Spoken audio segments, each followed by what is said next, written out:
Hi, Ginchu here. Ash, Master of Blade.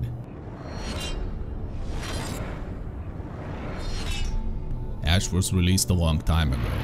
Then, he was a one-trick pony, mostly used around his Bladestorm. Later on, he got augments for his abilities, which added variety to his skill set, but didn't really make him more popular. Recently, Bladestorm got adjusted, which allows for more interaction and controlled play. His second ability, Smoke Shadow, received a minor buff as well, now being allowed to be cast one-handed. Bladestorm rework made a lot of people upset, and with the recent Warframe releases, Ash drifted off of players' radar. However, Ash is now more interactive and capable than ever before. Having every single ability serve a unique purpose makes him a powerhouse.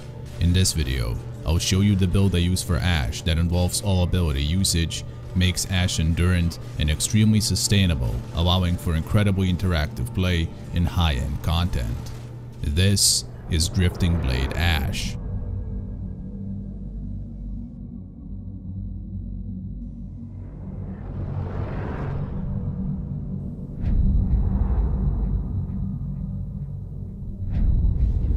Ash has decent base armor, 150, and a fairly high health pool. Not having extremely high base armor or very high absorption like Nidus is a blessing and a curse. You will be able to easily regenerate throughout mid and endgame missions and never run out of energy, but with the cost of having to play much more carefully in very high level endgame content. Arcane Energize is not necessary here, but Arcane Guardian will propel you and allow for more lenient play in higher level content. Ash's very high health pool, paired up with other survivability mods, makes getting extra armor extremely effective.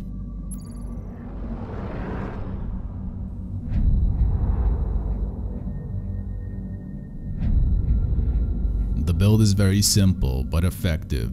It focuses on high enough power strength for augments, decent efficiency, but very high survivability, which will also provide sustainability.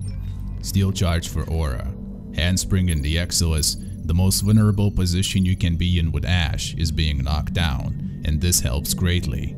Vitality for high health, Steel Fiber for extra armor, increasing it to 315. Quick Thinking and Rage, to be able to utilize not only the very high health pool, but also the high energy pool in conjunction with Primed Flow to increase your effective health greatly. Transient Fortitude for power strength.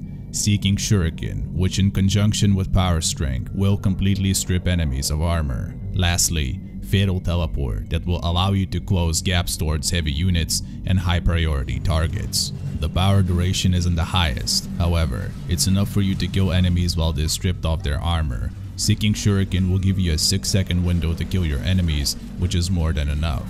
Ash's smokescreen has a fairly low duration, which takes a lot of modding power to bring up to a decent amount, so it simply isn't worth it. However, even with the lower power duration, and the fact that it's an ability you can cast while in the air, rolling, using just one hand, the 6-second duration will allow you to reposition yourself or approach dangerous enemies. The build has high survivability, which in turn gives you very high sustain because of rage, allowing you to use your powers constantly.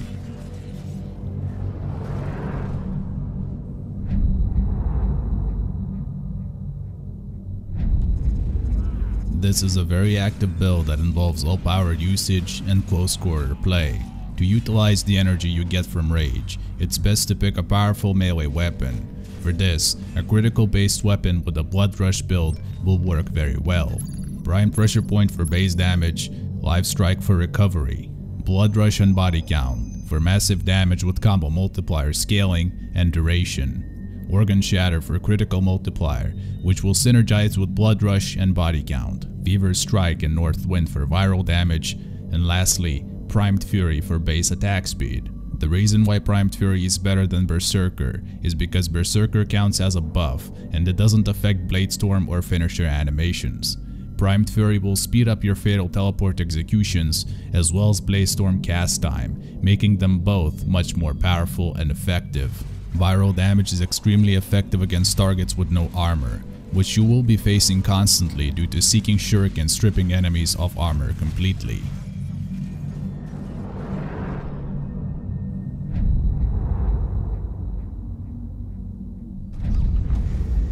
going into a mission, you can jump into action right away. Versus Corp as an infested enemy, seeking Shuriken isn't even a necessity. Versus armored units and Grineer units, using Seeking Shuriken will strip them of their armor completely. Since Shuriken is an ability which you can cast with one hand, for the most part, it will not interfere with your gameplay flow or your melee combos. For flying units and units that are hard to take down, such as Ospreys or Bursas, using Bladestorm will work very well. Bladestorm deals finisher damage which ignores armor and has 100% chance to proc bleed. Using it on these units which are out of reach will ensure that the fight on the ground is safe. Even though you have pretty good survivability with Vitality, Steel Fiber, and Arcanes, there are units which will burst you down regardless. Units such as Grineer Scorches or Hayaka Summoners as well as Corpus Techs are extremely dangerous. For this, you can use invisibility to get closer and to dodge attacks or teleport, which will also immediately use finishers on them. You can also use invisibility to hack control consoles during fights or resurrect teammates who go down. The key point in playing Ashe is to always be on the move and attacking, using abilities. As soon as you stop in the middle of enemies, you will get bursted down in high level content. This is why using Handspring in the Exila slot is extremely effective. It makes your recovery time incredibly fast and ensures that you have minimal downtime when fighting in large crowds of enemies consisting of scorpions and heavy units, which use knockdowns on close proximity. Shuriken, just like Bladestorm, also has 100% chance to inflict a bleed proc. This means that up to level 60, just using Shuriken on enemies will be enough to take them down. So while you're fighting enemies on the ground, throwing a couple of Shurikens on flying enemies or Bursas will allow you to take care of two threats at the same time. Equipping a dagger with covered lethality will also allow you to take out juggernauts in infested missions in seconds. This works extremely well in sorties as well as on other bosses such as Kayla the Thame.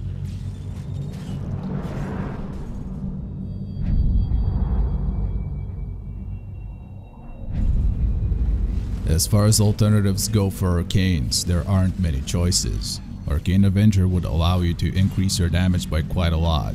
However, it's not something that Ashe lacks. Arcane Energize is not necessary either, simply due to the fact that you regenerate more than enough with Rage.